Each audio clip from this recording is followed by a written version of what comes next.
Good evening, everyone. Oh, Ivan is with us. Hello, Ivan. Erev Hello, Tov. Rob.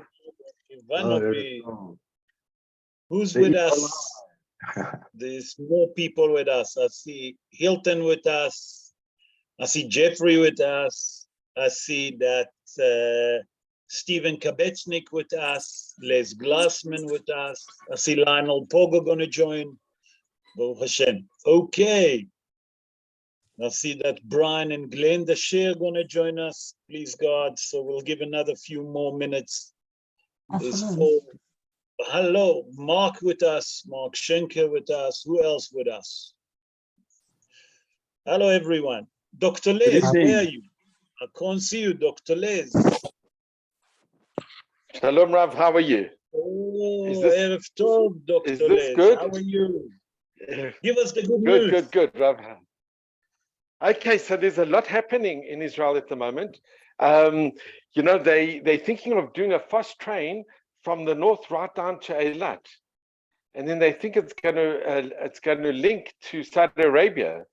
And there's even talk about a peace deal between Israel, America, and Saudi Arabia, which is actually quite unbelievable. But Rav, I must just mention, with the protests, what's going on, it was so sad on Motzei Shabbos, where we opened up the news and then we heard of that a guard in Tel Aviv, a Jewish guard, Chen Amir, he was killed. So may his memory be for eternal blessing. And you know what's so sad? They continued with the marches. They all continued with the marches as if nothing's happened. And now with the marches, they're having other groups, like the groups, Arab groups that are joining in, saying we also want our rights. We also look how we under occupation. So that's joining in the groups. And something very interesting, there was Strauss. Strauss is a very big company here. They decided that they're going to boycott Channel 14. Channel 14 is a much more open channel where you can have different views. So there's right-wing views, left-wing views. So they said, no, we don't like having other views. We're boycotting Channel 14. So the Rabbonim in a lot of the Yeshuvim, a lot of the Mizrahi or the national religious camp said, we're going to boycott Strauss.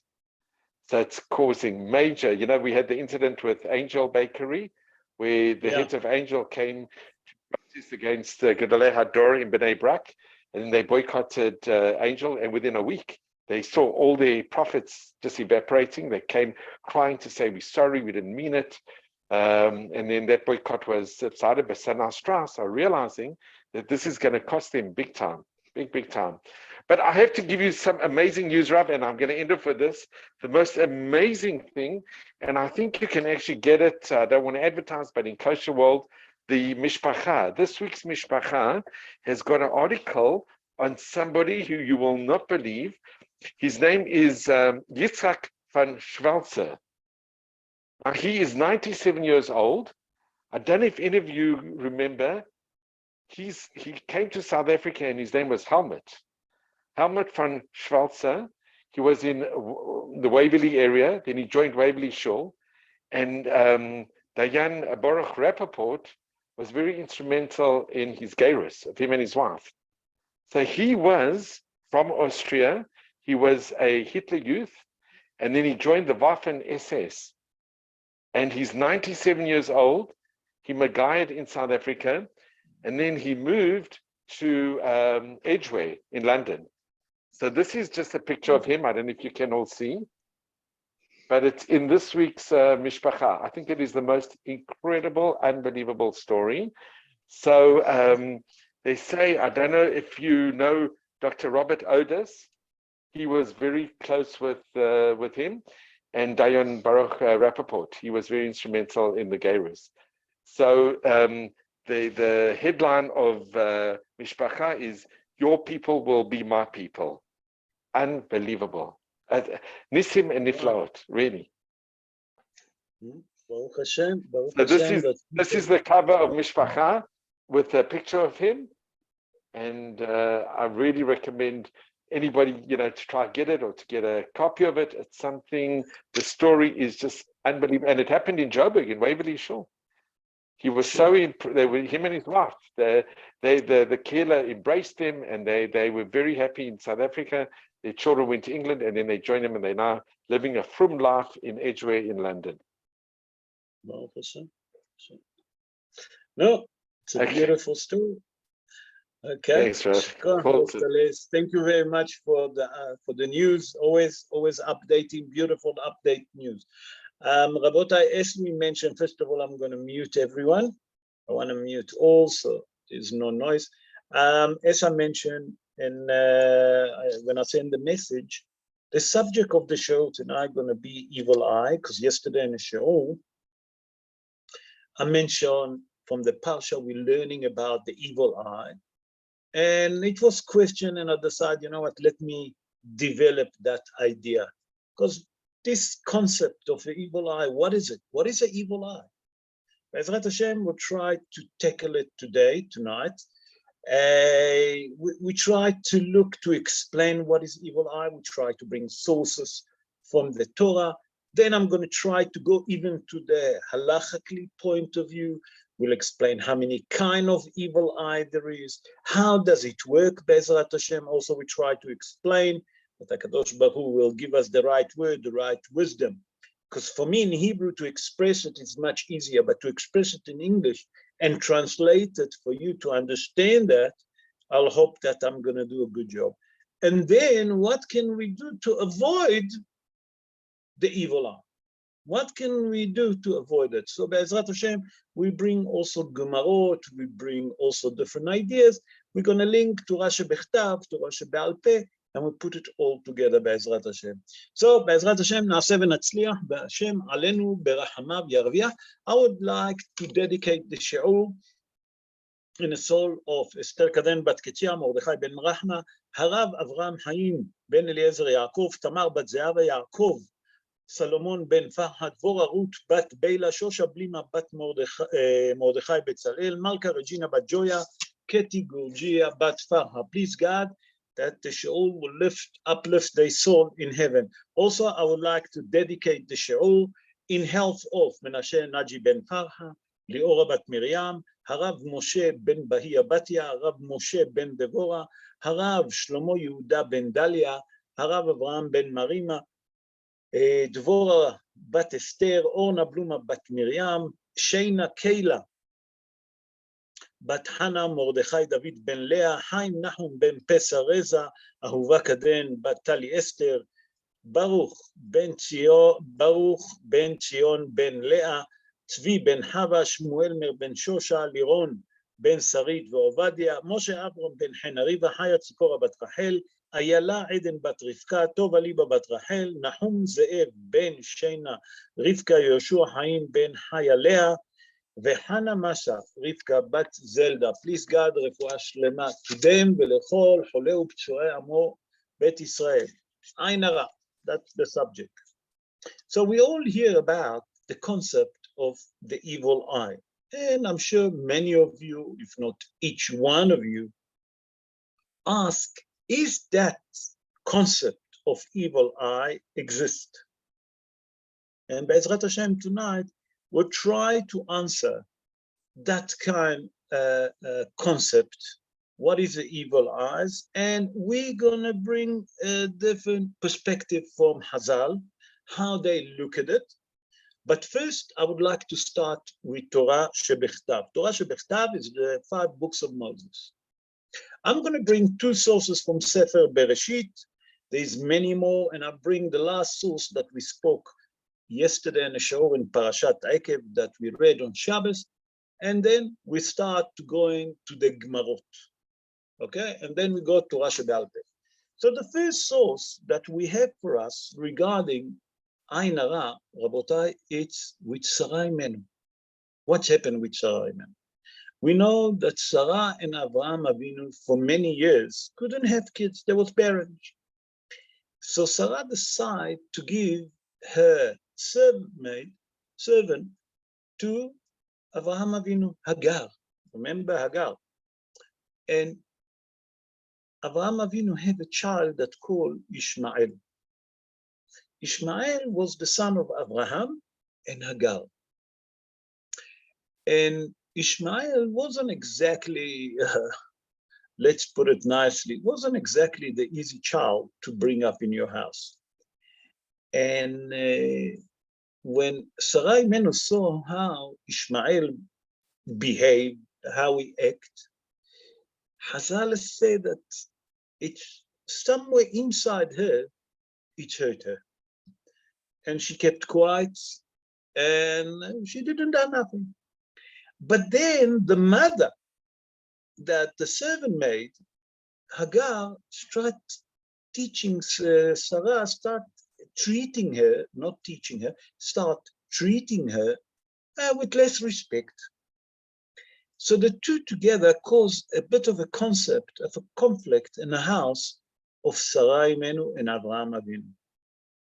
And when Sarah saw later on how that little child behaved, that means Ishmael, Rashi HaKadosh say, Natna bo ayn hara. That means that she looked at him and put on him the evil eye.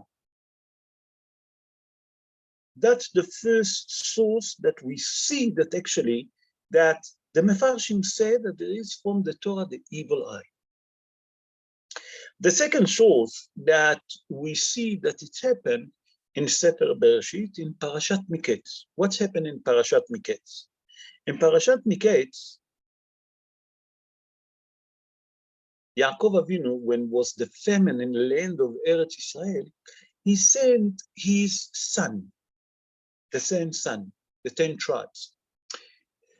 Binyamin was little, never been sent. Yosef HaTzadik, that was already the ruler in Egypt, didn't been sent. So from the 12 tribes, 10 tribes that lived in Eretz Israel, 10 of them been sent, while Binyamin stayed at the back.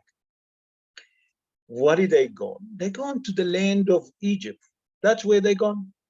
Hazal tell us that Yaakov Avinu, before he sent the 10 sons, he asked them to enter each one in different interests. That means different gate to enter, or different border, different interest to the land of Egypt. Hazal asked, why is that? What caused it? So there is a midrash that called Midrash Shimoni. Midrash Shimoni been written by Rabbi Shimon Ashkenazi. He born in Frankfurt. It's not sure when is he born. And he explained why did Yaakov Avinu tell the son to enter each one from a different interest to Egypt and then to join together to be together. What's the Hidush here? Why not to go into all 10 of you through one gate? So the Midrash Shimoni explained and brought many other Mefarshim also bring it. But the Midrash Shimoni was because it was an ancient Midrash, he bringing it first. So that's why I'm mentioning that. And he said like this. He said that Yaakov Avinu was worried because he knew that his son, each one of his son, member of the 12 tribes, was number one, very nice looking, big, strong. And he was worried about the evil eyes, because if suddenly they see 10 men entering through one gate, and they all look big, strong, nice looking boys, that can cause the evil eye. So Yaakov Avinu said to his kids, try to enter each one of you from a different interest to the land of Egypt. Don't all walk together and enter the land of Egypt. And that's, we learned that the second source already that we have in Sefer Bereshit regarding the evil eye. Although there is one even earlier than that, that it was during the time of just before the flood. That there is speaking about the angel that came down from heaven, Vayiru bnei Elokim et hanashim. That's when the two angels came down from heaven and with their own eyes already saw what Hazal explained, that they have evil thought, and etc. So we see that there's two from Sefer Bereshit. There's many more in the Torah, but because yesterday we spoke about Parashat Ekev, I would like to finalize with that from the Torah Shebichtav, and then we move on to explain what is it. In Parashat Ekev that we read yesterday, in chapter 7, verse 15, the Torah tells us, והסיר השם ממך כל חולי וכל מדווה מצרים הרעים, אשר ידעת ומתנם בכל שונאיך. Here the Torah explains that HaKadosh Baruch Hu will remove from you all the plagues that HaKadosh Baruch Hu brought on the Egyptian, and all the maladies, okay, that you felt, that you knew, that you saw in your own eyes, that HaKadosh Baruch Hu brought an Egyptian.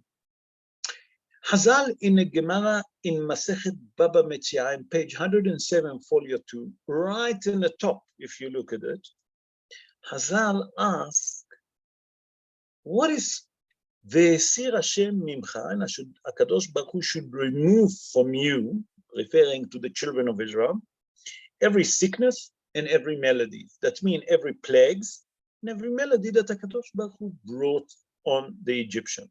So yesterday in the show, we explained that these two different interpretations. The one interpretation that we see already in Haggadah Shel Pesach, that there is a dispute, a mahloket, amongst the three sages, Rabbi Yossi, Rabbi Eliezer, and Rabbi Akiva.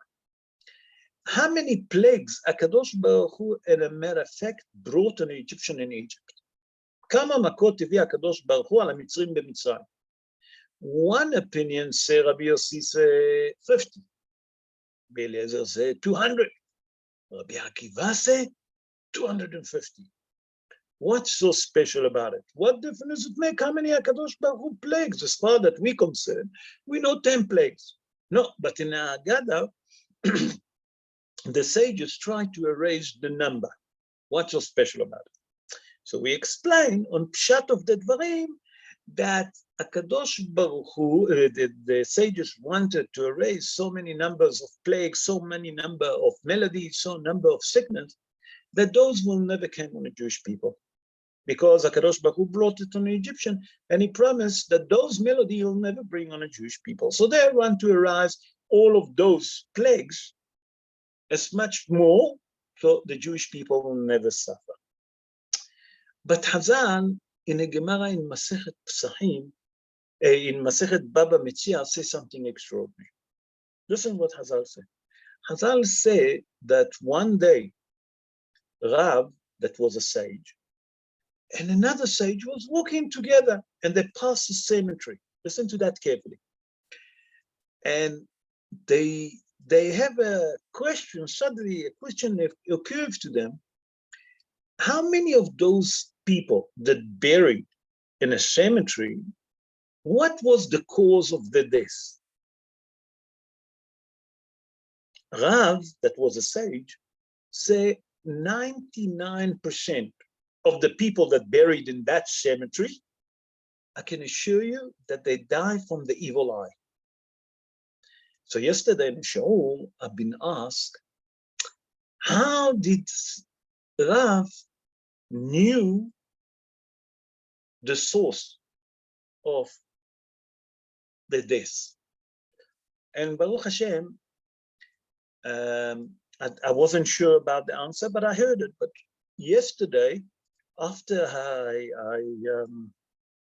after the show on Motzei Shabbos, when I sit in a study, I found out, and I looked to the source, and I found what is the source. I explained it in the show that Rav was a sage. A sage, it means that he had the energy that lo alenu, if a person die, he can bring him back alive. And that's kind of the energy to do that. That's kind of strength HaKadosh Baruch Hu given to few people in the world, because that's HaKadosh Baruch Hu keep to himself. It's called Mechayeh Metim. That's energy, that's key, okay? HaKadosh Baruch Hu didn't give it to anyone, only to certain people in the world. So Rav, with his wisdom, with the Ruach HaKodesh that he had, he managed to saw the depths of the neshamot, that means the soul of those people that buried in the cemetery, and to understand what was the cause of the death. That's not in our league, it's in a different league. That means that he really understand what caused to this neshama to pass away. That you have to really have Ruach HaKodesh. Okay? And he managed to do that. Say Rav in the Gemara to the other sage, I'm telling you, 99% of those people buried in this cemetery die from Ain Hara, from the evil eye. That's Chazal in the Gemara, Masechet Baba Metzia. You want to see it? Right in the top, in page 107, folio 2. So we have already another source from Torah, She'Be'al Peh, not only Torah She'Bechtav. We'll bring more sources. Now, but before that, I would like to go with you how many kind of Ain Hara there is, and then we'll explain what is Ain Hara.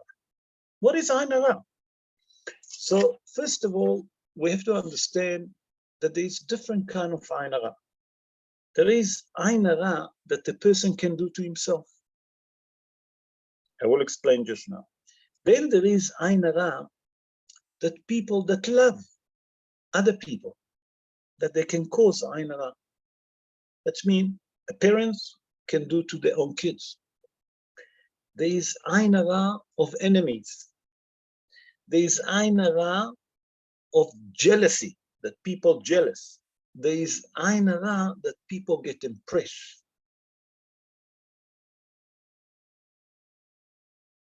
Chazal call it Ain Hara de Ohavim, Ain Hara de Son'im.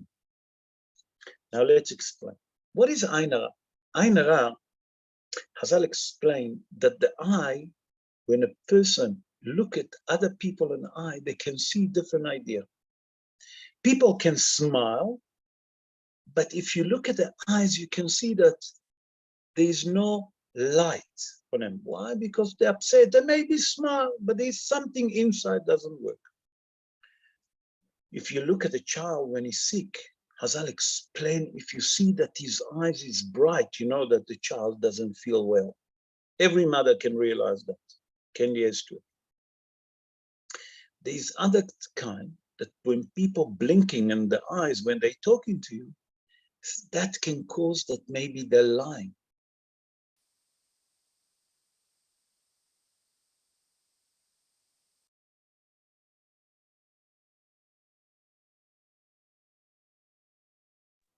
Ralph, your sound is muted.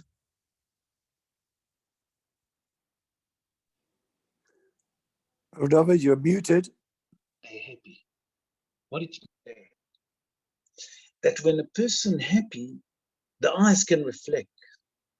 Sometimes you come to a place and you see that the person look at you and he's frightened. You look at his eyes, he's frightened. Sometimes you see a person scared, frightened, doesn't know why. Other time you see that the person's surprised with the way that you look at his eyes. You tell him something and he's surprised. What are you talking about? So the eyes can reflect through the eyes. You can see everything that happened. Now, they've done a test that ultraviolet, that if you put two enemies, two people that hate each other, one next to each other, and they're looking at each other, you can see that they're actually sending one each other. There's a special color that they can see it, that there's a hatred. From the other way, you put two people that really love each other, and through the eyes, you can see a different color, through the ultraviolet. That means through the eyes, you can do many things. That means that energy that comes through the eyes can affect can affect a person depends what's hiding behind it. That means if a person hates someone, okay, with the energy of the eyes, he actually can send the message that that energy can affect the other person. The energy that comes through the eyes can affect for good and for bad. How's it work? Chazal explained that the eyes is something that work on emotion, like we explained, like someone suddenly sees something and he's scared. If you look at his eyes, he shows you that he's scared. You say something to someone and he's surprised. The reflection in the eyes. Or someone, you say to him something very good news and he's happy, you can see it in his eyes. Or the other way, if the person gets the bad news, the sad news, you can see it.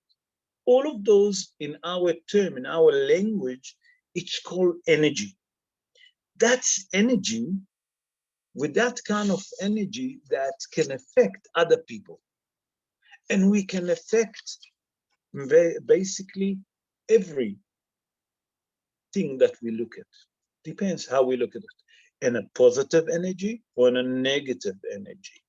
That means the way that we look at things, we can cause a good energy or bad energy that Has v'Shalom can affect the person that we're looking at. Now, Rabotai, that we understand what is evil eye, let's see what's the halacha say. So we brought first the source, Torah shebechtav. Then we brought Torah shebe'al peh. That means we brought the source from Gemara Baba Metzia, and we're going to bring also another Gemara. Chazal Gemara in Masechet Pesachim. Chazal in the Gemara in Masechet Pesachim tell us something very interesting. In page 110, folio 2, Chazal said, "Kol the kapid behedir, v'delo kapid, lo kapid behedir." What is it? A person that everything that happened to him is worried about, the evil eyes. You know, something happened to him is because it's the evil eyes. There's many people. If something happened to them bad, they say it happened to me because Ain Hara. These others say, no, I don't believe in it. Come Chazal and a Gemara in Masechet Pesachim and tell us in page 110. Those that all the time worried about Ain Hara, they have more chance that the evil eyes gonna Has v'Shalom, gonna cause a bit of a damage to them. Those that not worried about Ain Hara, they don't get so much affected by it. To teach us, it depends on the power of the thought, the power of thinking. The Maharal say that the power of thought is stronger than action. That people, when they thought, they can do more harm and they can kill even themselves.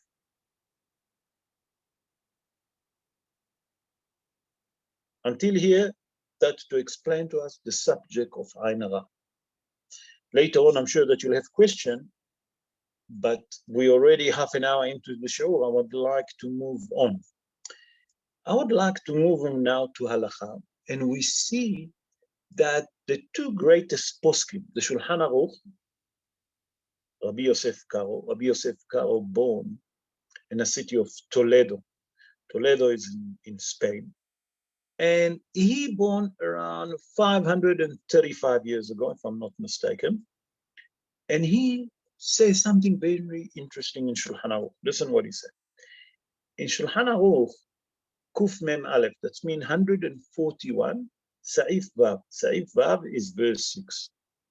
He said, Halacha, listen to that, we allow two brothers to go up to the Sefer Torah, one after each other. Not only that, he said, Halacha, we allow the father to go up, and after him, to call his son to go up to the Torah. He said, but we don't follow that halacha.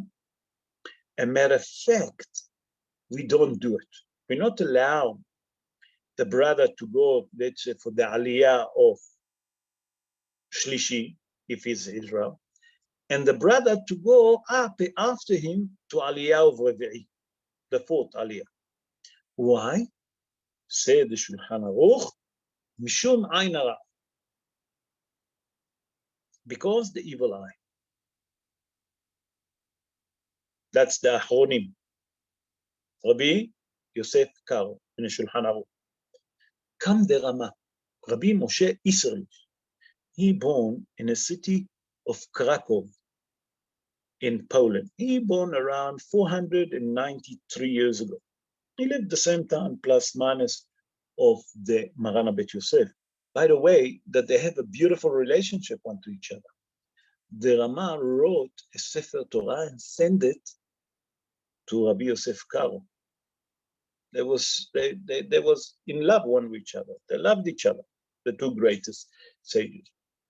And he wrote something very interesting in Ilchot Kiddushim. Listen what he said. Say the Rama that in Ilchot Kiddushim, what it means Ilchot Kiddushim, a law that when you marry the couple, so these two couples that want to get married, you're not allowed to do one chuppah to both of the couple. You're not allowed to say Sheva Barachot together to the two. Why? He said rather do Sheva Barachot for Mr. X, and then do another chuppah for Mr. Y with Sheva Barachot, and don't do one. Don't do one together. Say the Rama, you have to do it separately. You know what's the reason for it?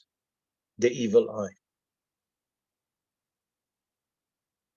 The evil eye, Has v'shalom, lo me'arvevim simcha b'simcha.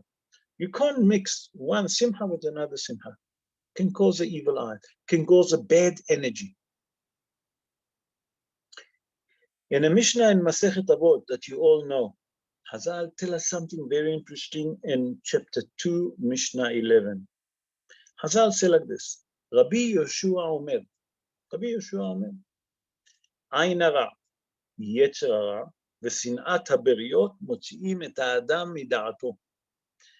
Rabbi Yoshua in the Mishnah tell us that there is three things that cause people to actually to go bonkers in this world.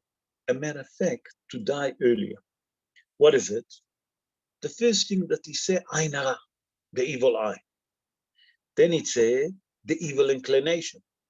Then he says, Sinat haberiyot. That means the person that hate everyone. He hates everyone. He can't live in anyone with peace. Say, Rabbi Yoshua, the first thing that causes a person to die earlier, Ain hara, the evil eye, the bad energy.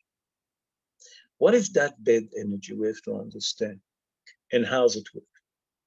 Now I'm going to go back to what we explained earlier, the different kind of Ain hara that there is. There is Ain hara that a person can do to himself. We explain. What does it mean? A person that see that he's doing well, he become very impressed with himself. Very impressed with himself. Look how well I'm doing, and etc.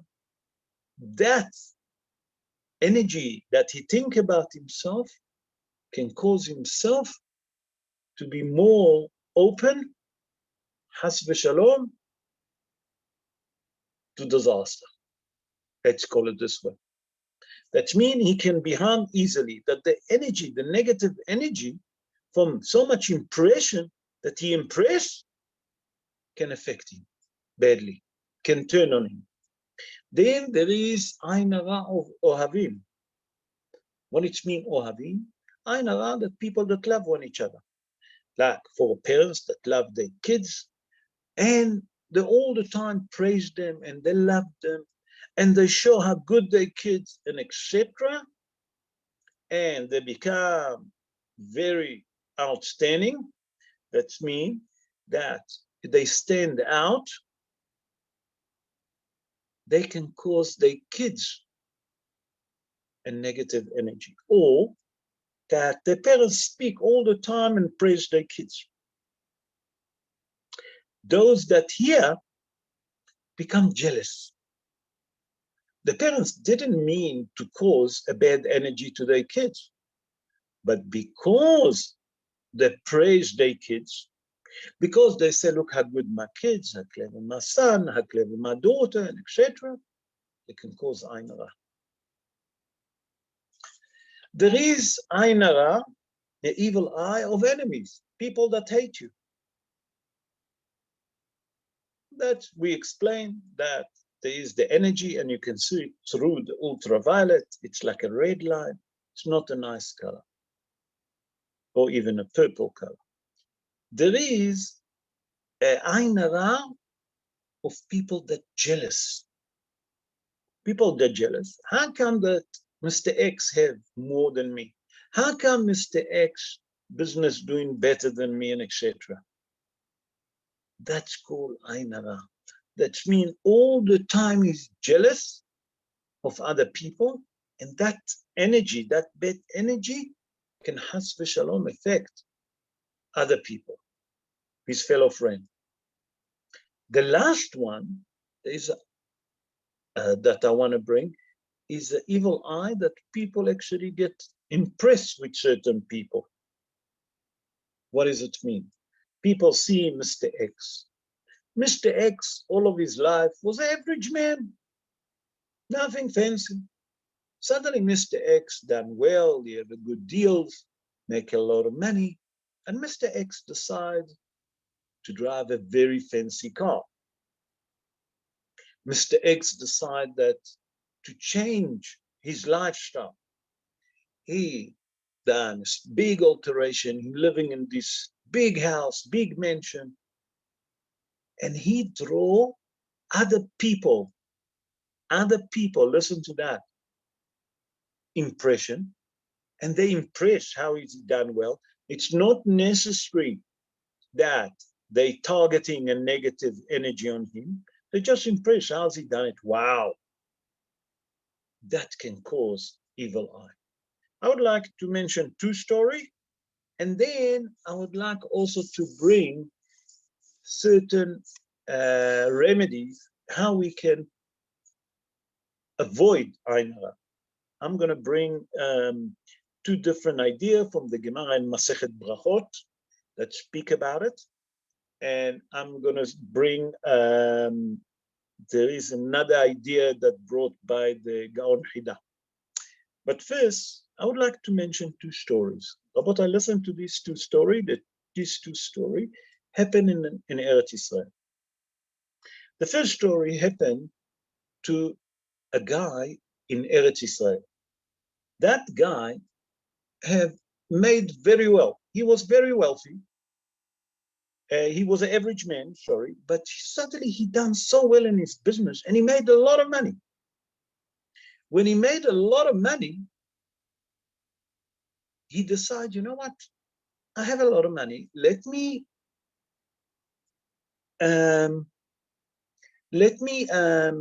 what do you call it? Let me extend my house. And the neighborhood that he stayed in, everyone loved him and he loved the neighbors. He decided, I'm not leaving in the neighborhood. He took his own house, listen to that, and he started to alter it. Hazal explained that he built, Hazal, the story said that he built double story in his house. He started driving fancy car. And he was a very good man. The air-conditioned guy actually praised him. And he said to him, listen, I'm so impressed with you, the way that you pay me. I wish that all my customers will be like you, that you pay me on time.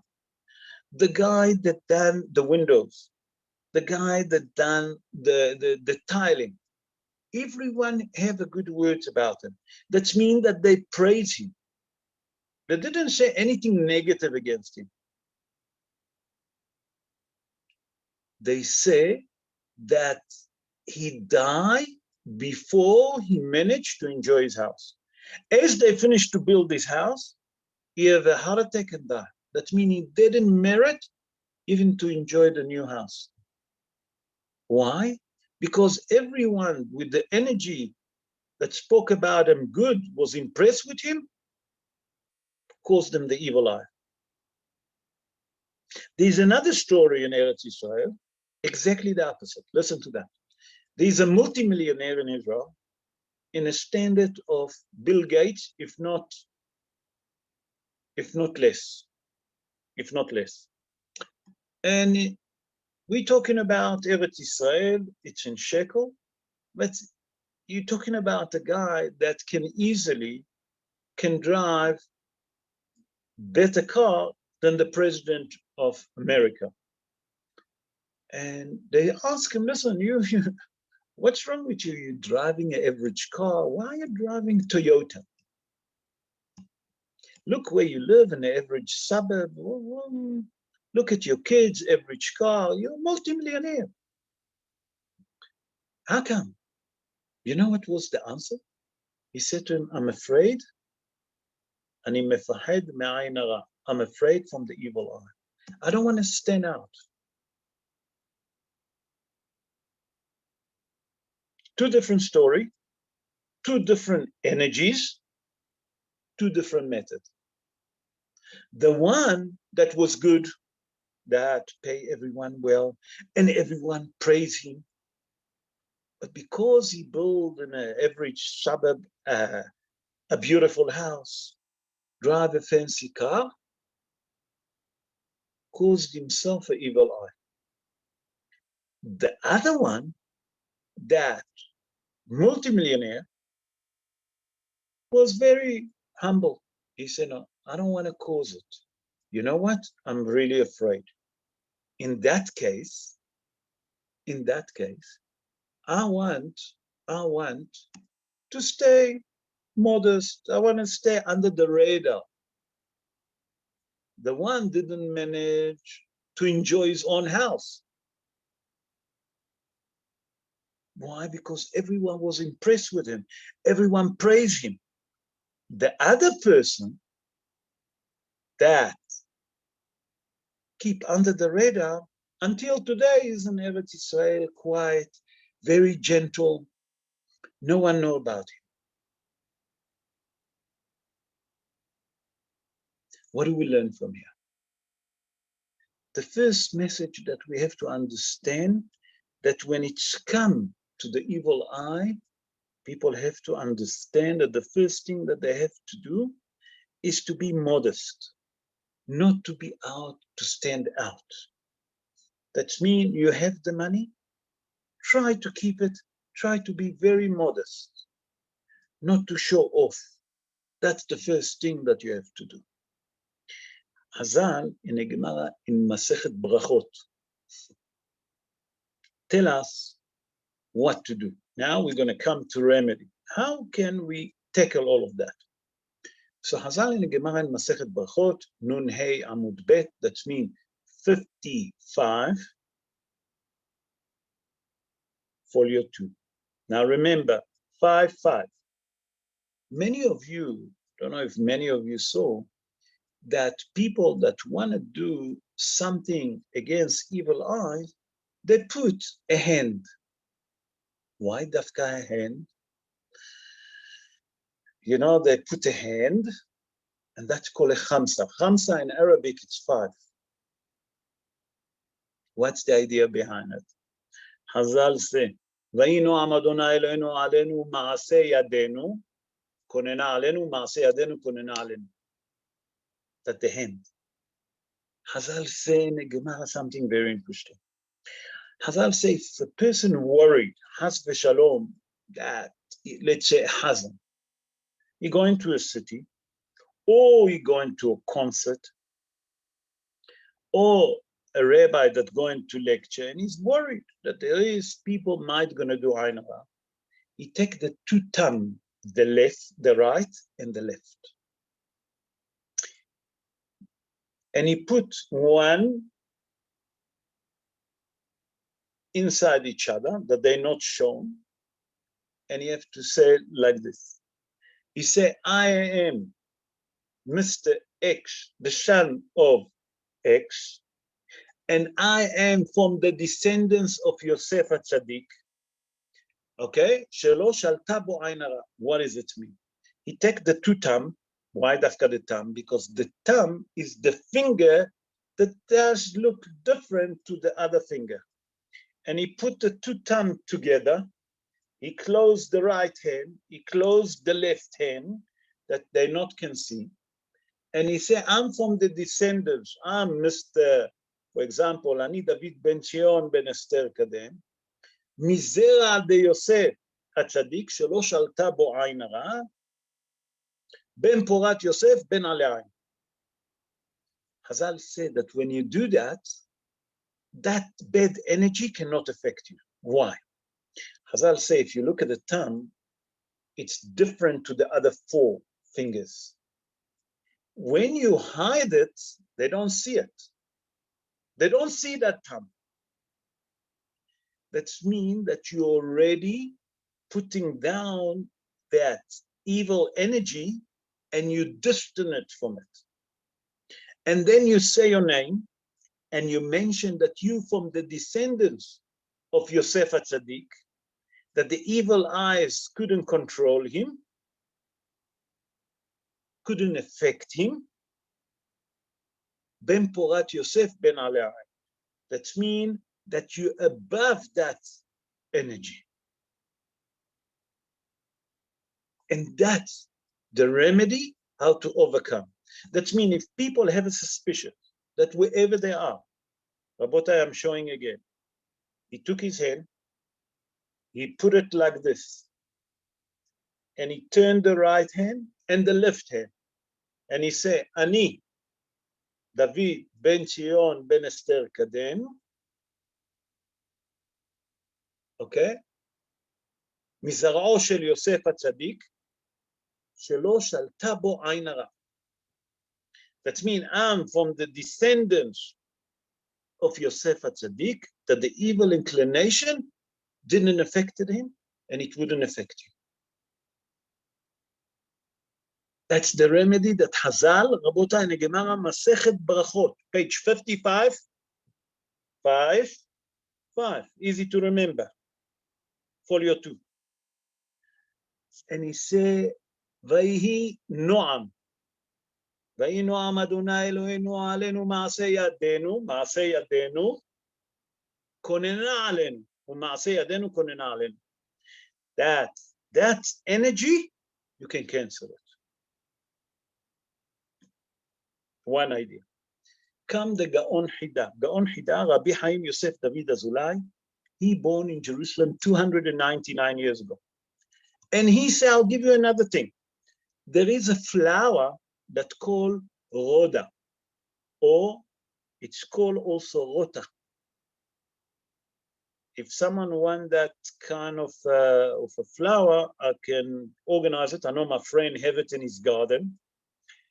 And he said, take couple leaf, put it in your pocket, and that will protect you from Ain Hara. So there is a flower that's called Rota. It's called Herod Gross. That is English name. Herod Gross. That's the name. It's a Rota. It's a tree. It just all year around it's green. Okay, it's called Herod Gross. The last thing that we should do, how we can avoid the Yetzer Hara, Hazal, the best thing is the story that I brought about the second person in Israel. Not to stand out. Try to avoid to show you have money. You don't have to show the world that you have money. It's exactly opposite. The Torah comes to teach us exactly opposite what the Western world tried to teach us. The Western world tried to teach us to show off, to drive fancy cars, to wear fancy watches, fancy clothes, fancy houses, fancy cell phone, and etc., and etc., and etc. Everything have to be outstanding. That means to stand out. Kam Hazal in the Torah שבכתב, Torah שבעל פה, and the Ahronim, tell us try to avoid all of that. Try to avoid that negative energy on yourself. Don't drive a fancy car. Don't live in such a fancy house. You're entitled. Everyone have to. Comfortable, nothing wrong. But the Western world said to you, no, you have money, drive the fancy car, show everyone. Show everyone. You show them, and then the evil eyes, that bad energy, targeting you automatically. Hazal said that that energy can actually, has v'shalom, can cause a person to die. How's it work? I explained yesterday in a show, those of you that was in a show will understand what I'm talking. Rav Shalom Mashash took what we spoke in what Hazal tell us about what we learned yesterday in Parashat Ekev, that it say, Ve'eser Hashem imcha, that means that HaKadosh Baruch Hu will remove from you. What is he going to remove from you? Hazal explained that he should remove from you all the sickness and all the bad melodies. You remember that we spoke yesterday in the show. Come, Rabbi Shalom Mashash, and say like this. Now I'm going to explain the jealousy. He said there's certain people in their life, and that can explain the Mishnah in Masechet Avot, what Rabbi Yeshua said. Hakin'ah ve'asin'ah, the jealousy and the hatred. Hazal said like this. Say Rabbi Shalom Mashash, you know what is that energy, evil eye? That person can do to himself, you know how? Simply. That he see that his fellow friends have better than him. He eat his heart. His better friends have a better business, done well, driving fancy car, have a better house. And he doesn't have it, he eat his heart. By that he eat his heart, that's what caused him to die earlier. You know why? Because he's so jealous. Why is he so jealous? Hazal say, you know what causing it? Because that person is so jealous that he doesn't understand how come that other people have more than him and he doesn't have. That's what eat him alive. That he see that other people have and he doesn't have. He must have the best. That's how Hazal explained. That's Rabbi Shalom Mashash. So Rabotai, that Hazal also in the Gemara in Masechet Psachim tell us in page 110, folio 2. Hazal say, call the kapid, the person that everything think about the evil eyes, and he worried, it's affecting. But there's those that doesn't believe, it doesn't affect them. So it's come to teach you that number one, not to worry about the evil eyes, but from the other way, don't overstand out. Not every little thing people have to worry about the bad eyes. But if you're already worried that it's going to be a bad eyes, take the Gemara in Masechet Barachot again and showing. Take the 5 head. That's the Chamsa. There's so many people wearing a hand on the necklace, or they put it on the kids. That Chamsa have to be from silver, not from gold. I forgot to mention that. Why? Why does silver and not gold? Hazal explained like this. Hazal explained that gold, it represents judgment. While silver is a soft color. Take the soft color and take that soft color and wear it. And how do you wear it? That's the hand. Vayinoam Adonai elenu ma'aseh yadenu. Ma'aseh yadenu, the 5. And other 5. Put them together, close the one hand and close the others.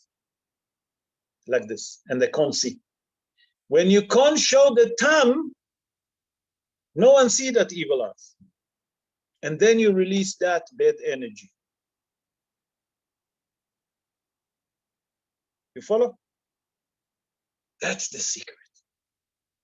Be'ezrat Hashem, that HaKadosh Baruch Hu will guard us from the evil eyes. I would like to conclude with a story that happened also in the Tanakh, and with that we're going to conclude. Hazal tell us a story about Daniel. Daniel lived in the time of Nebuchadnezzar. Nebuchadnezzar asked Daniel, Hananiah, Mishael, and Azariah, especially Daniel, to bow down to his statue. Daniel said to them, I'm not going to bow down to the statue. He said, you're not going to bow down to my statue? Daniel said, no. It's idol worshiping. It's against our Torah. Hazal say something very interesting thing. What's happened? Hazal say that he threw him to a furnace. Nebuchadnezzar was so shocked that he saw another person with Daniel in a fire. Who was there? The Mefarshim explained it was the angel Gabriel. Gabriel took him out of the fire. Immediately, Nebuchadnezzar understood that Daniel was a holy man. And he brought him close to him. Hazal say, look at Sefer Melachim, the book of King. You're not going to hear anymore about Daniel. Where is Daniel disappeared? Because until chapter 3, Daniel was mentioned. After chapter 3, Daniel not mentioned. Where is he? What's happened to Daniel? The Mefarshim say that he passed away. Why? He said because people were so impressed and say, wow, look, he survived the fire. Wow, we have a beautiful car, people say to each other. Look at that beautiful house. Wow. That wow is so dangerous. Until Hazal tell us something very interesting, that a person not allowed to look at his fellow friends' orchard or what do you call it, field, not to cause ayn hara. So how much we have to be careful not to stand out. And that is the secret. Try to be very modest. Try to be normal, that people wouldn't say, wow. That wow that people have the impression can cause, you can draw your own bad energy against you. And that's what people don't understand. That's exactly the opposite what the modern and the Western world try to teach us. The Torah tells us exactly the opposite. And Be'ezrat Hashem, that HaKadosh Baruch Hu will guard us and protect us from that evil eye, and will send us Mashiach Tzidkenu speedily in our day. Amen. Ken Yeh Ratzon. Those of you that want to ask question, Bechavod, just unmute the microphone, and I try to answer the question that you have. Bechavod. Rov, you often Anyone see want to people ask have question? that. They have that. Hello? You hear me, Rov? Oh, Ivan, yes. Ken, Bechavod, Bechavod. You were talking about the hand, but also inside the hand they have the eye. Eye, or an eye on its own on a string. What is that then? No. So, first of all, look at the colors. Did you look at the colors? Always Blue eye, blue. like an eye, blue eye, yeah. Why dafka blue?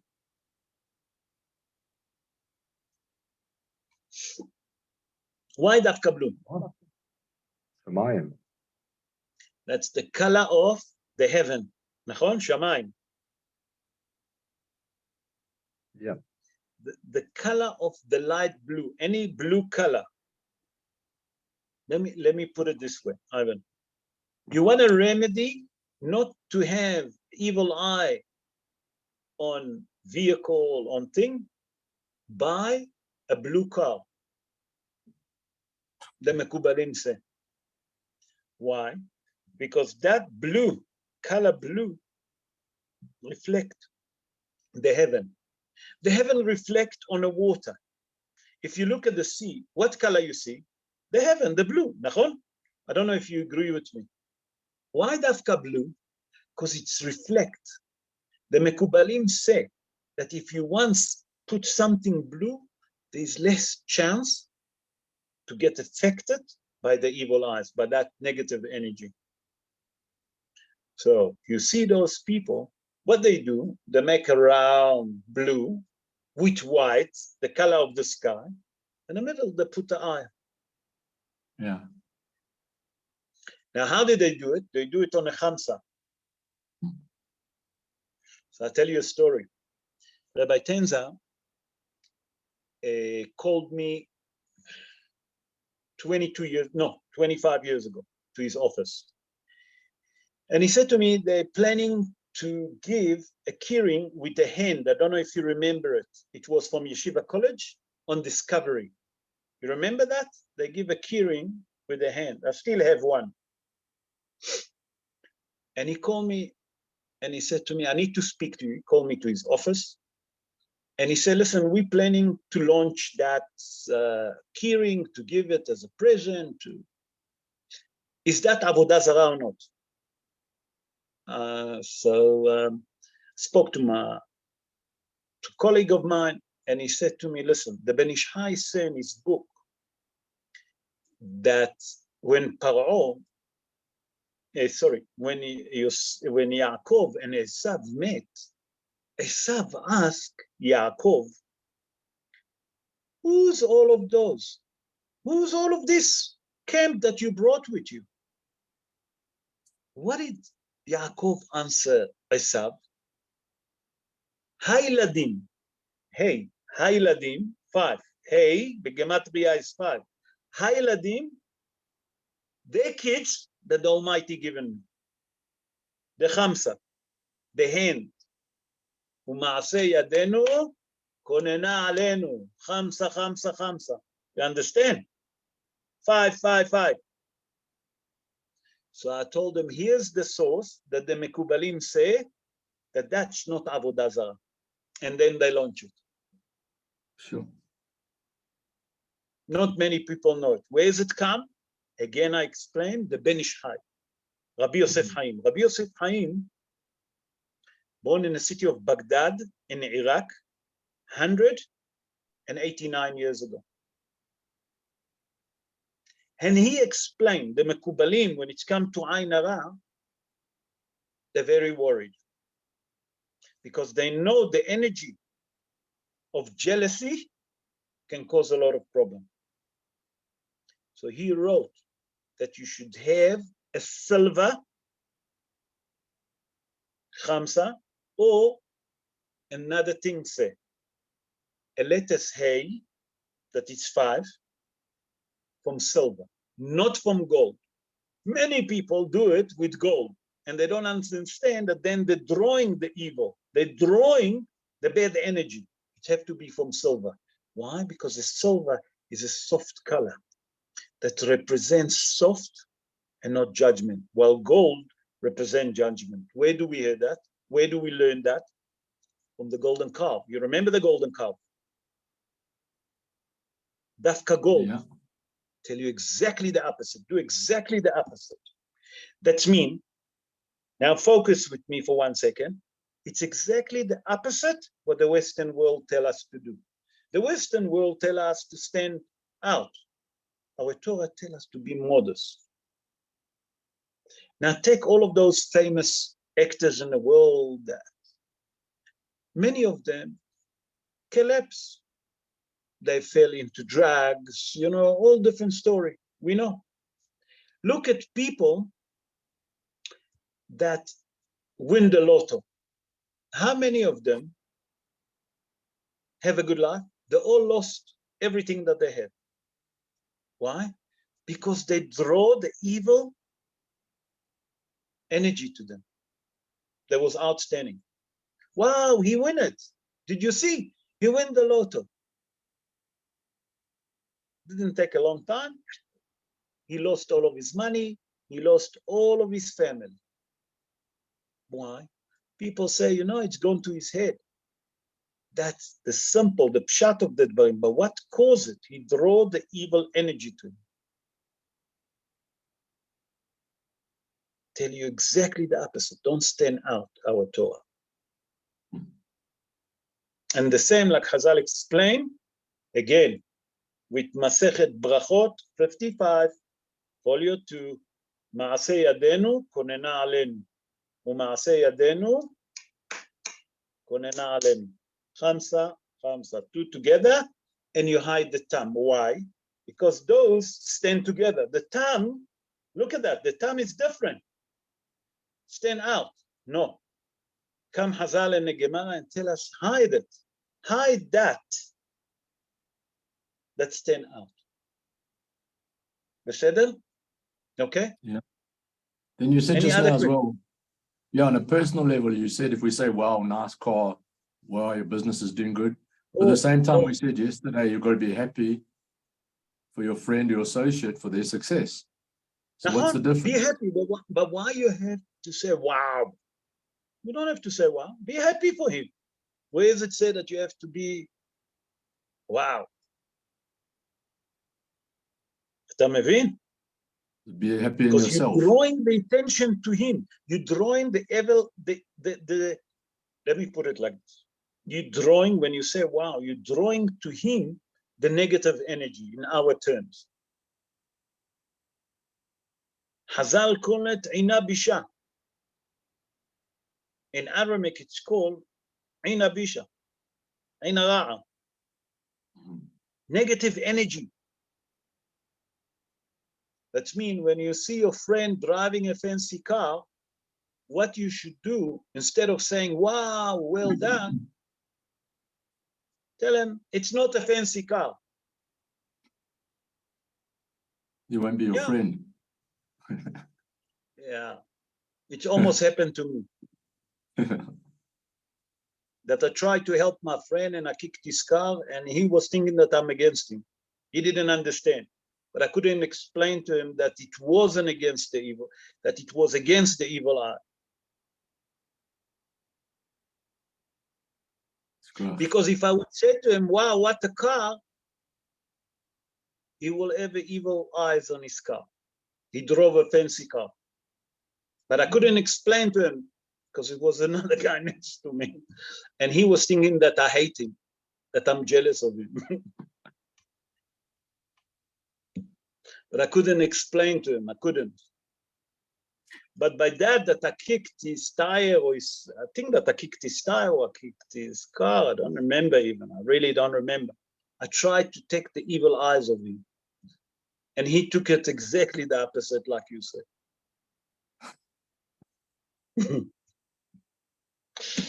But I couldn't tell him, I couldn't explain to him, he wouldn't understand me. Yeah. You know what I'm saying? Yeah, I think that he hates me for that. Anyway, any other question, Rabota? Any other question you want to ask regarding that subject of the Ain Hara? Rolf? Yes, who's that? Who's speaking? That's Sean. Oh, Sean, where are you? Where are you? I'm here hiding. you are. Yes, Sean. No, I'm there. I've been Go. listening. It's so nice to see you with us. Rolf, you said I have two questions. The first one is, you said you can't call father and son and two brothers one after each other. To the Torah. To the Torah. To go up to the Torah. Okay. Yeah, okay. but why? How does that bring the? How does that bring the origin? How's that can cause the evil eye? That's what you're asking. Yes, exactly. Beautiful. So, say the Shulchan Aruch. The Shulchan Aruch explains what is it cause. That people, when they see two brothers going one after each other to the Torah, they say, look at them. Two brothers, one after each other to the Torah. Wow. That's already Ain Hara. Not only that, a father and a son, one after each other. can cause Ain Hara.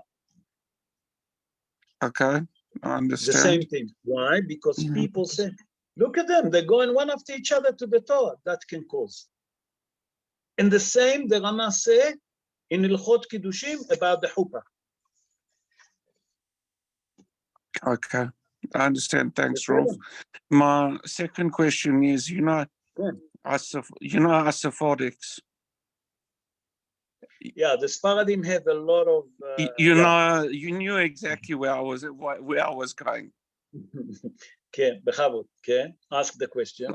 You said that you shouldn't focus too much on the Ain Hara. Yet, Nachon. as Sephardics, we're always scared and worried and looking and not looking.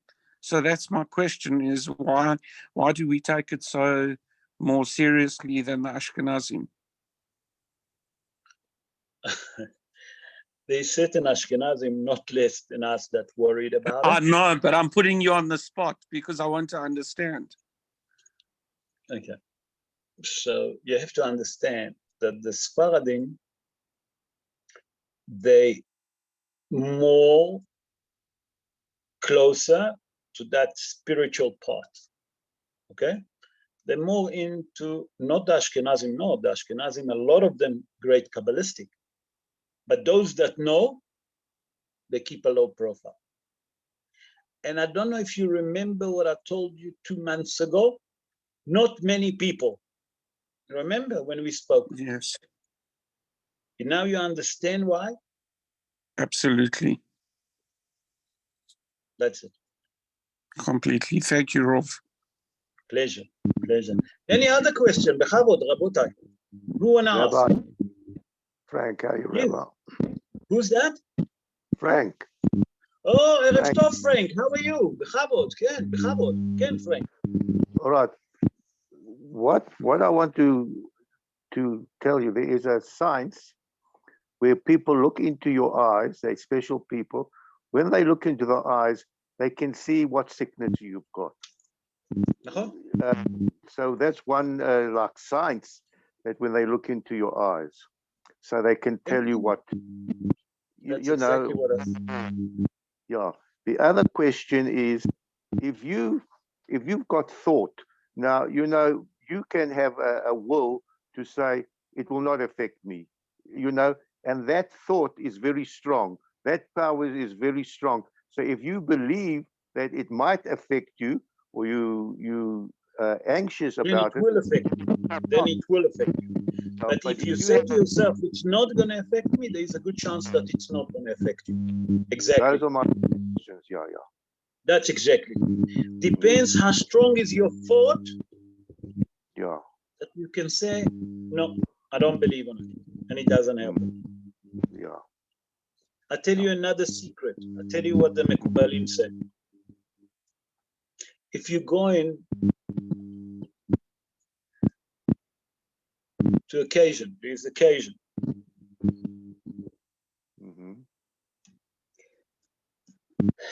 And there's a lot of people, and you don't want to draw attention.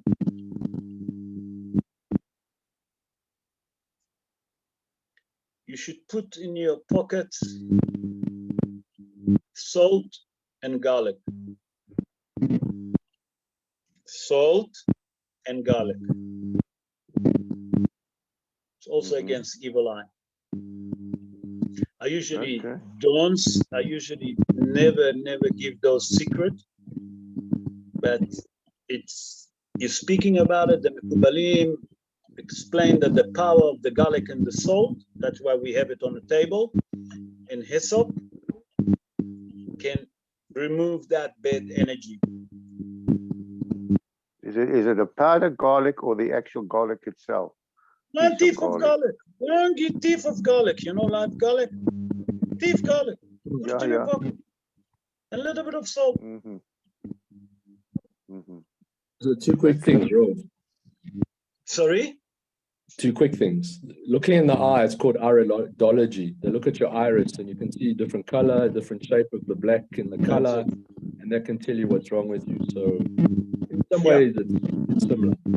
But what you're saying now with all these but Hazal explained that, and I explained that the mother can see that when the eyes of her son, the eyes of the kids bright, she can see that he's not feeling well. That means through the eyes, you can identify sickness. For sure. It's a very good thing. And then So what the you're saying power with of the soul, the eyes, the power of the eyes, it's unbelievable. But the power of the mind, even stronger. yeah. That if you believe that the eye and are not working, it's not working. So that But leads from me the to other second- way, with the power of the mind, you can cause other people bad energy. Yeah, you were saying that about that young tzaddik the other day. What's his name? That always looks down. You're talking about the Yanuka. Yanuka, yeah. He won't look in your eyes. He doesn't let anyone look at his eyes. You know what his name? Rav Shlomo Yehuda Ben Dalia. Yeah. I pray for him every day. Yeah. Why? Because he's in his 30s, middle 30s or late 30s. And if you look at him, if you Google him, you can hardly see his eyes. And the main reason, because he's such a Yanuka, is mean a young boy, a beginning, like you say, you know. That man know all the Torah of Pahat.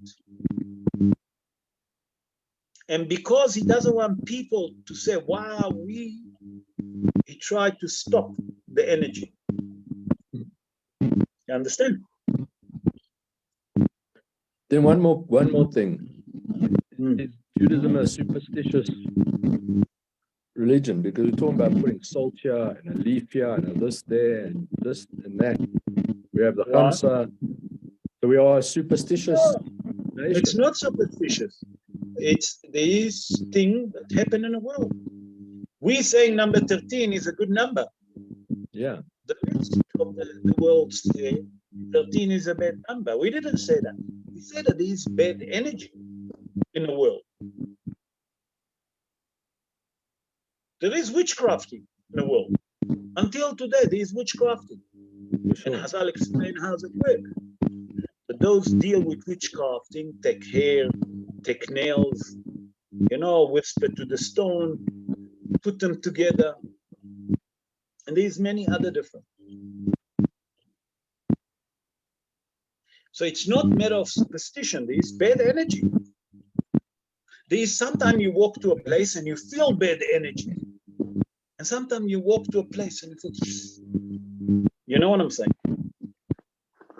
You understand what I'm saying? Yeah, but we also say don't pass salt from hand to hand. Don't place spade to spade. Is it not superstition too? Not salt. No, I didn't understand. Salt to salt. So if you want to give somebody the salt at the table, you put it on the table. You don't put it in Yeah, your so you hand. put it on the table. Yeah. Is that not the same with the spade at the grave? Is it not superstition? No, the spade is has shalom. Yeah, of When course. you pass it, you can pass the bad luck, the bad energy. But is it not a superstition? No, Hazal tell us that it happened. Like when you pass it to him, you wish him that it's going to happen to you. Has shalom. Okay. You understand? Okay. You understand the passing, what you're saying by that. Yeah. Hazal also tell us when you do a mochi, you shouldn't give people in their hand the bread. No. Why? Put it down. Why? But why? That has shalom that they're not going to be need to take from you. That means that you're not going to pass to them the negative energy to become poor, that they need to beg. Beseda, you understand what I'm saying? Can. Any other question, Rabotai? Bechavod. Jeffrey, where are you? Jeffrey. I'm right waiting here, for Rob, your and I'm question. listening. And some of Because the I know questions that have been asked. I'm They've already actually been asked. worried what you're going to bombard me No, now. get How you worried. Shimon is also here. I'm waiting for his questions. Get ready. Who's here? Rob. Sorry? Shimon is also here. Shimon with us. Yes, Shimon. Where's his question? Shimon listening.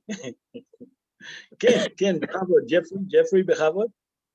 Rav, basically, we call it an ayin ra, an evil eye. But it's just the eye sees something, but it's not the eye, it's the mind. It's who you are. It's not an evil eye. And when you see someone scared, it's not the eye changes, it is the expressions around the eye. That if you're happy, you get smiling lines. If you're sad and you're shocked, you get a different look. But it's a look that's different. It is your soul. Now, here we have negative energy coming out. We're told in the Parsha, when you go into the land and you get fat and you go build your houses and what have you, you're going to attract all negative things to you. It's going to happen. It's not may happen. It's going to happen. And it did happen. A lot of things, we did this ourselves. There's an arrogance. Once there is an arrogance, you're going to attract the negativity of others because it's a negative trait to be arrogant. And so therefore, it's up to us. If we give out positive energy, there's no way negative energy can affect you. You give it out yourself. Be like the followers of Aaron. Give it out. Look on the positive side. Be constructive. Don't be negative. When you're constructive, what have you, it's very difficult for anything negative to affect you. You've got to be on the same wavelength of the person that's giving you the negative energy to receive it. Yeah, but energy you remember is wavelengths. But you remember that your nose and your bros mislead also Aaron. So, yeah, well, so you have to be careful because your nose and your bros, the two sons of Bilam HaRasha, they the one that mislead Aaron and he done the golden calf. Yes. Yes. So you have to be careful. Nachon that you can think positively, but you also have to use common sense sometimes. Not that Aaron didn't use, but in fact, that was a very big thing for him because he knew exactly what he had to do because he could have created the biggest catastrophe if he didn't do it. In a spur of a moment, Aaron didn't say to them, put it on the ground. Witchcrafting can work only when you pass one each other. Yeah. Yes. Yes. When so you've got to one each other again. If Aaron will tell you, Nosanium Bros, put the jar with all the gold on the floor, it wouldn't work. That's why Ivan asked. Passing from hand to hand. Yes. Yes, I understand that. When you look at a baby and the baby sees your eyes, if you give it an expression of happiness in the eye and look at that baby with a happy expression, you don't have to even have a smile. You don't need a smile. Just the eyes alone will make the baby smile at you. If you can smile much you like. If you've got dead eyes, the baby's not going to take any notice. It's your soul. That's what you are. Rav, when he passed that cemetery, what was there? There was nothing there. The soul had gone, but there was a negative energy around it. That remained a negative energy around that spot. So he knew straight away there was it was iron right. It was because the souls had gone down from heaven. He needed to bring the soul down from heaven to understand what caused the problem. But he could feel the energy around there anyway. He didn't even have to bring the soul down. He knew. You can feel the energy, but it doesn't mean that they die from that. Bad energy can be a wicked person. Well, obviously he was on that level to pick it up. He was, for sure. That's why he mentioned in the Gemara. A sage that been mentioned in the Gemara is a Mehayemetim. Yeah. So he can look into the soul, deeper into the soul. Beseder? You understand where I'm going to? Yes. Yes. So that's the difference. There is energy Hazal tell us that a tzaddik, you should never bury a tzaddik person, a righteous man, next to a wicked. But wait a minute, the soul go to heaven. What difference does it make? Because a wicked person doesn't allow the body, that's the shell, to rest in peace. Why? Because now you're forcing me to speak a bit depths, and I don't know nothing about depths, and you're forcing me to speak, that those negative energy coming to harm that wicked person, and they don't give the tzaddik peace to rest in peace. Okay, I don't want to develop that. Okay. I want people to sleep tonight. Okay, so basically, so as I was saying, it's the positive energy you give out, because, for example, now how many times you read in the newspaper, this company's done so well, and this has done so well, and that person's so good, and this, all of a sudden, it's a disaster. A disaster, because it attracts the negative energy of people reading it. It goes down. It's from the mind. And they're not seeing him. They're just reading it. They're not seeing the person. But it's their intellect. It's their mind. That's who we are. We are mind, not our eye. Our eye happens to be a window. Well, that's exactly. But that's why it's the eye, Jeff. Maybe. If your brain interprets what your eye sees, but the eye has to see before the brain can interpret it. Yes, it does. It has to see it. Correct. So therefore, but it depends how your brain. It depends how you think. It's up to your thinking. Your brain will only interpret it the way you think. If you think negatively, you're going to attract negative. If you think positively, high or low, it's not going to affect you. What comes in. But that's what the Rav is kind of saying about. Yeah.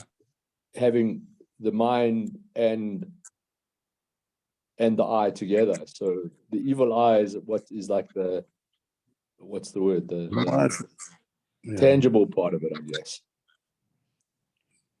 Yeah. Anyway, it was beautiful. Well, gone forever. That's all a wake-up call. Yeah. You know, we have to be so careful. We have to be so careful, because the mind, you know, these people that think that they're sick, they make themselves sick. Yes. Jeffrey. People think that they're strong and they're well, they're actually curing themselves quicker. The power of mind is something that we don't understand. That is fantastic. I can tell you a story, a quick one. Before, I just want to add up one thing. These people think that you hate them. When I say, so every person that they see, they think you hate them. They're never happy. You understand what I'm saying? But from the other way, you see people all the time smiling. Immediately they draw attention and people smile to them back and they love them. You understand what I'm saying? That's the difference. Like Jeffrey mentioned about a person that smiled to a baby. Yeah.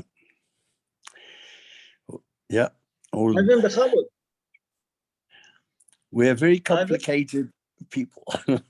Yeah, we all complicated.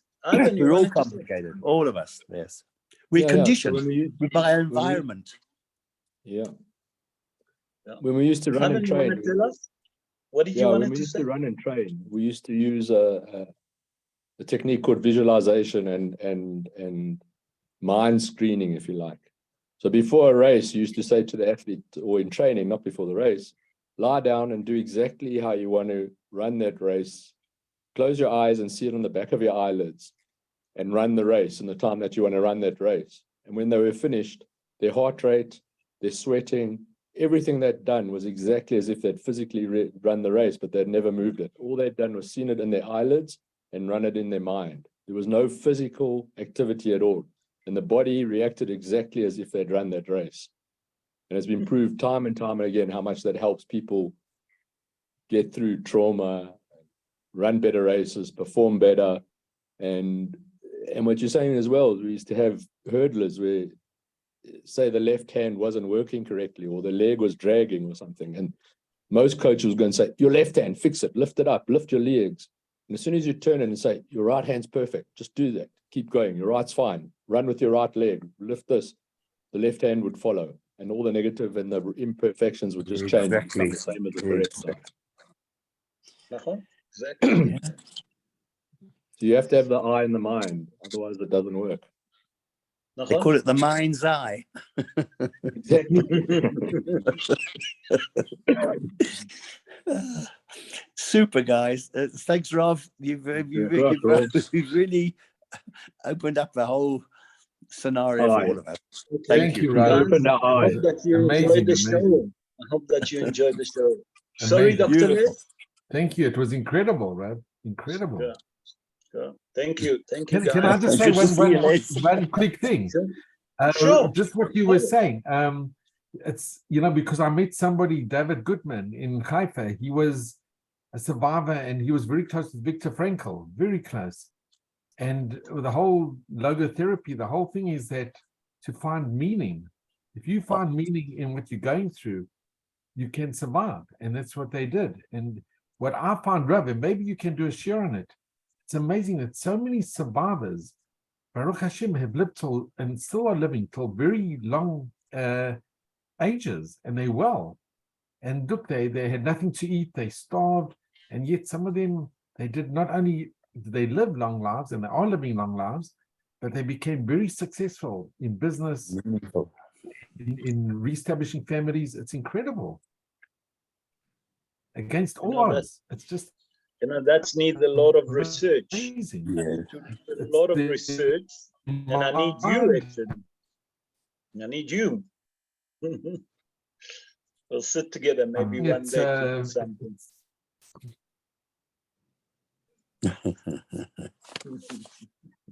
You're giving me a hard work, huh, Dr. Les? That's no one said life was easy. Thank you, Jeffrey. Rabotai, I would like to wish all of you a beautiful week, beautiful, lovely week ahead. Please, God, I see that the weather warming, so Be'ezrat Hashem. I hope, first of all, I hope that you enjoy the show. I hope that you enjoyed the show, that it's given you a different way to look at the Ayin Hara, what is Ayin Hara. But I would like to wish all of you, Be'ezrat Hashem, to have a beautiful week ahead. And Be'ezrat Hashem, we'll meet again on Thursday night on Sheol, on Parashat HaShavua. In the meantime, I wish all of you a safe week, a beautiful week, a warm week, a successful week to all of you. Have a good night. Thank you. Thank you for joining us. Rob, will you post the Chamsa saying on the group? Huh? Will you post the Chamsa saying on the group? You want me to post Chamsa? I look for some Chamsa and I'll put it on the group. Be'ezrat Hashem. Yeah, Be'ezrat Hashem. Okay. Have a good night, everyone. Thank you for joining. Thank you for joining. Good night.